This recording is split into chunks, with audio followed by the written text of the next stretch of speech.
ஆனல் fistula பௌத்திரத்துக்கும் ஆனல் abscess, அதாவது பெரியானல் abscess seal கட்டிக்கும் என்ன ஒற்றுமை, என்ன வித்தியாசம்?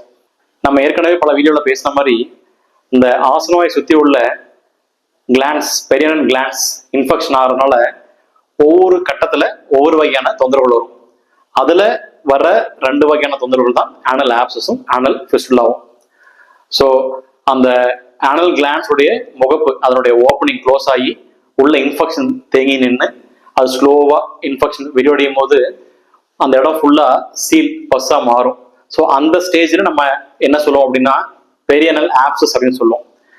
அப்போ ப்ராப்பரான ட்ரீட்மெண்ட் எடுத்துக்காம விட்டாலோ இல்லை டேப்லெட் போட்டு சரியாயிடுச்சு அதை அமுங்கிச்சு அப்படியே விட்டாலோ உள்ள மீதி இருக்கிற இன்ஃபெக்ஷன் என்ன ஆகும்னா ஸ்லோவா இன்க்ரீஸ் ஆக ஆரம்பிக்கும். அது அதிகமாகி ஒரு பாயிண்ட் ஆஃப் டைம்ல தோல் பக்கத்துல வந்து வெடிச்சு ஒரு சின்ன சூட்டு கொப்பளம் மாதிரி ஆகி அது வழியா சீலோ தண்ணியோ ஒரு சில டைம் ரத்தம் கலந்த சீலும் கசிய ஆரம்பிக்கும். அந்த ஸ்டேஜுக்கு வரும்போது நம்ம அந்த ஃபிஸ்டுலா அப்படின்னு சொல்லுவோம். ஸோ ஃபிஸ்டுலான்னு சொல்லும் போது அந்த சீல்னால ஒரு துவாரம் மாதிரி இருக்கும், ஆப்சஸ் சொல்லும் போது சீல் மட்டும் இருக்கும். ஸோ பேசிக்கா பார்த்தீங்கன்னா இந்த பெரியானல் ஆப்சஸும் சரி ஃபிஸ்டுலாவும் சரி ஒரே காரணத்துக்கான பல்வேறு ஸ்டேஜ்ல வர வெவ்வேறு வியாதிகள் அப்படின்னு சொல்லலாம்.